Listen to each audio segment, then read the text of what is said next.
Okay, so this video I'm hoping to help people decide whether to get the SSR90 or the Krytac. Disclaimer first, this will be the first Novristch gun that I had an active part in it, in designing and define the specifications for it. Now, out of the bat, in my opinion, the SSR90 is a P90 with features added to it. And Krytac is a P90 which solves some issues but didn't really add features that are up to date. It has a MOSFET, it's not ETU because you don't do anything for it, but at least your LiPo safe. But it's proprietary. You need to buy their gearbox and everything breaks, it's theirs, it has to be theirs. The gears are sintered, so not as good as these. Okay, these, even though it says Novristch, but it's made by the same factory that makes gears for SHS. The Krytac, people's most, well, let's say, people on Reddit, most biggest argument is Krytac is better externally. It's not purely externally. I had the Krytac one in my hands at IWA, and to be honest, it felt pretty much the same. It creaked, and there's nothing impressive about it. However, I do like the improved mounting system for the gearbox. I like that a lot. Unfortunately, we weren't able to apply this to the SSR90 because I had budget limitations when it comes to it. I kind of hoped the Krytac would have, micro switches installed right where the trigger is. In that case, it would solve this linkage issue or the trigger feel you have on stock P90s, but no, they just have a different linkage system, so it's still not M4 kind of crisp trigger, nor is the SSR90. I would say trigger part is same ballpark. Krytac is adjustable, but the Novristch one, this one has a cut. This can be removed. I got inspired by the high kappa triggers. Magazine on the Krytac is a plus, however, they are also twice as expensive, as far as I know. The empty mag cutout is nice, and I appreciate that. For me, both the price of both SSR90 and the P90 by Krytac is out of my personal ballpark. I still stand by that the Scorpion Evo is the best AEG you can buy for the price, and even for twice that price, you still can't find anything better. Now, some features that are very unique on the SSR90 that I think make it out of the box better than most is actually the hole pop chamber. The hole pop chamber, people downplay it a lot. I don't know why, but this is the accuracy of the SSR90 is actually one of my favorite things about it. We designed this CNC chamber. Even though it's rotary, but you actually have the dial directly pushing on the nub. The nub is two parts. You have the solid nylon part, then you have a rubber block down under. The hop window is cut extra long and extra wide. First, to accommodate a wide range of BB weight we can lift. Also, it has this neat feature. You see, I rotate the inner barrel, but where I'm pressing down doesn't change. That makes it very tolerant when it comes to a mass production, even to your own install. Because the C-clip is not always faithful in holding your barrel straight. It does a good job at limiting the rotation of it, but this completely erases the possibility of your barrel rotating and your BB's drift. The barrel is 6.03, but for sure it won't be the like say Lilac 6.03 or PDI 603, but it's good enough of an inner barrel, and I would say keep it clean and you'll be fine with it. The Krytac, I can't tell, but I like it has bearings instead of bushings like the SR90, but bushings doesn't crack. So that's why I went with bushings for the sake of rather have it shooting than have it, shooting really nice in theory. I personally changed it up. This is a pre-production, it's a sample. I installed bearings, but then again, if it breaks, I know it's my fault. It has a look from Negative Airsoft has this thing already taken down, so I won't repeat the same. If you guys want, just go there. He has, well, let's say a better, for some reason, a better reputation than me. At least Reddit thinks he's more credible.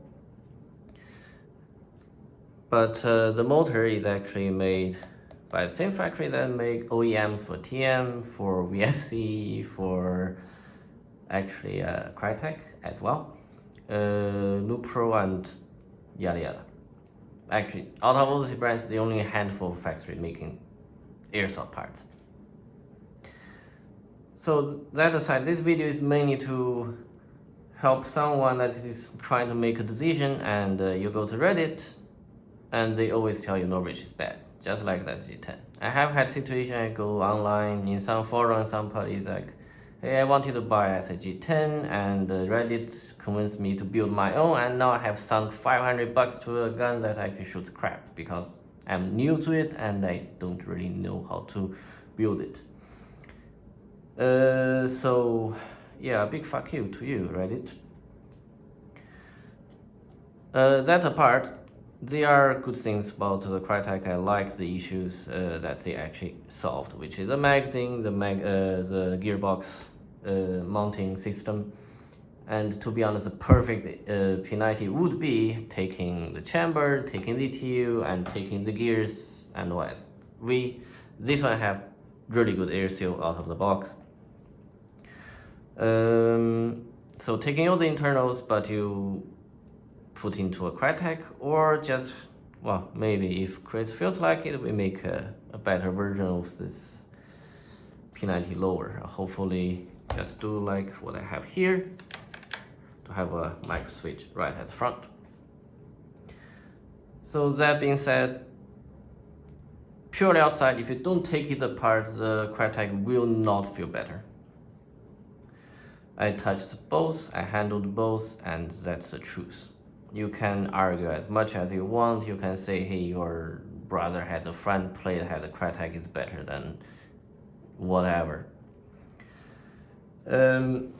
So all that apart, I think out of the box this is actually okay. I still think both are expensive. But just like keep very realistic expectations. By that I mean it is the AEG. It will have out of the box bad shims. You have to reshim it.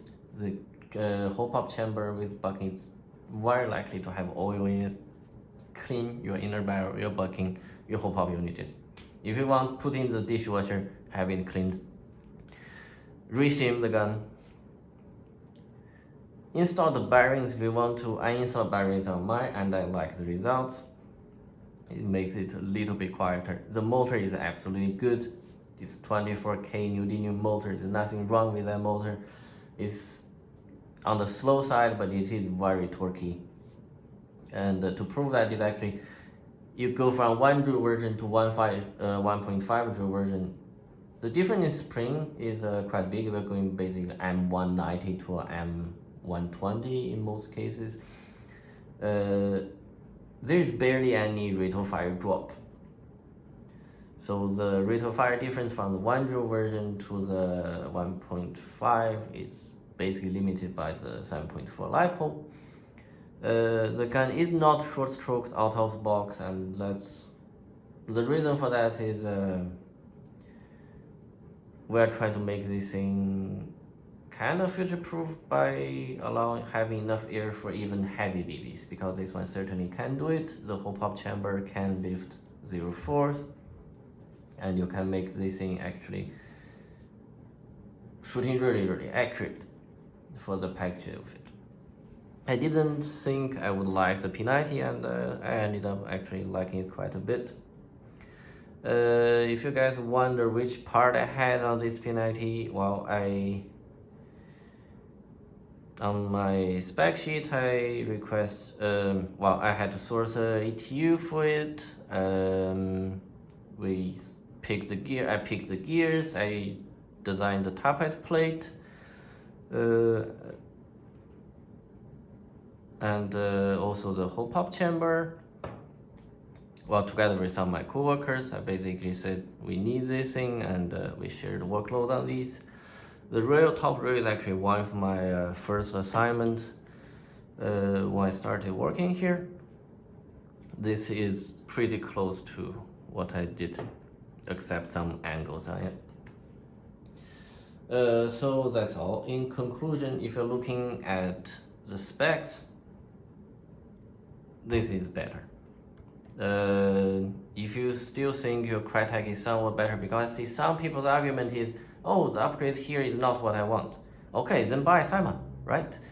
Why buy the extra if you still think, oh, I'm gonna throw away everything and upgrade it, right? Because if you think the external of the Krytac is that good, it's not. You will be disappointed.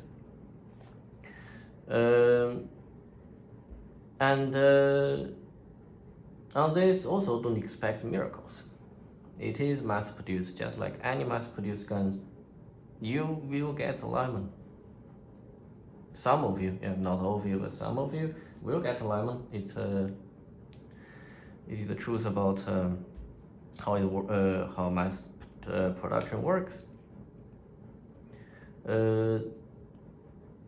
There are some things Krytacs are better than this. As I said, how the gearbox is mounted, the work they put into making a new gearbox. But then again, if they want that extra, I don't really understand why they chopped off on the MOSFET and all the internals, other parts, even on the whole pop chamber. Make no mistake, this is the best whole pop chamber you can get for P90. Even if you look at aftermarket parts, this is the best. If you do upgrades, you won't find better gears. You can find different ratio gears, but durability and performance wise, you won't find better gears. Even if you drop in siege tech gears in it, it won't just, shoot BBs with GPS and guide itself towards the enemy. So yeah, if you looking for P90 and if you're looking for P90, I would say this is better on paper. Actually, the gearbox mounting on the Krytac is attracting me quite a bit, but I wouldn't buy any of either this or the Krytac because they're too expensive for something that I wouldn't use too much. However, for bragging rights, you can buy the Krytac, right? Always has been a very important part of airsoft, that is the bragging rights. So here it is. If you're looking for the internals on video, so you can take a look. Negative Airsoft has it. From my input, is only the whole pop unit is really good, and it's quite a unique feature. And the internal part that we put into is actually quality parts. It's very likely to be the point of failure. What the issue with SSR90 is basically the same issue you would have in a traditional SSR P90, that is the trigger linkage and the way the gearbox is secured. The mag capacity is a bit low too. The mag cutoff on the Krytac is nice, but while it's a feature, but it's a lot easier to apply to this than, let's say, to the Scorpion Evo or M4, because for that they have a functioning bolt catch. So you actually need interaction with the ETU for it. This one here is basically just a micro switch interrupting the signal to the gearbox. When it's empty, it's pressing it, cigarette is open, doesn't shoot. Remove it, it go back shooting. So I would even say if that's the reason stopping making your life hard, you can actually fairly easily mold any ETU to it and make it work.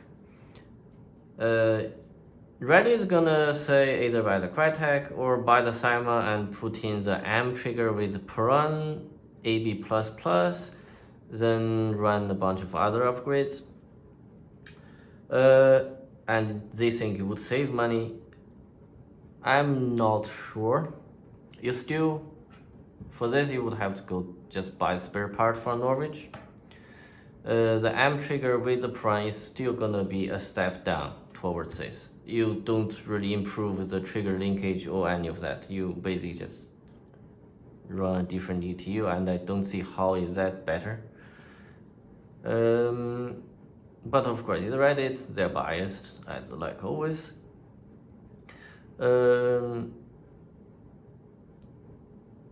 So I've seen people that actually think about just get the Krytac and put the M trigger to it. That make even less sense to me, but let's stick to Cyma.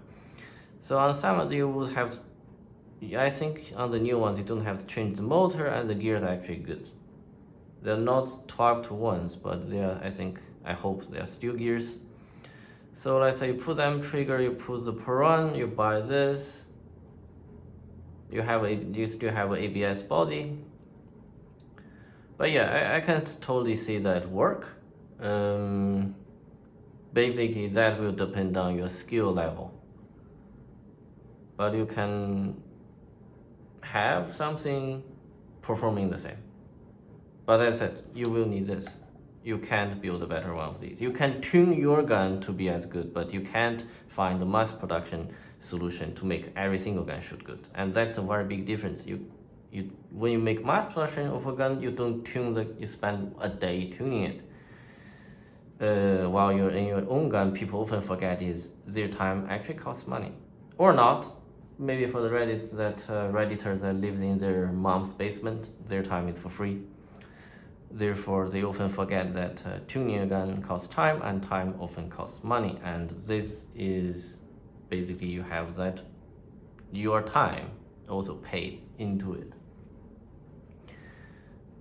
So here is what I think is missing regarding the info on the P90 SSR90. If there is anything extra you want to know, just let me know.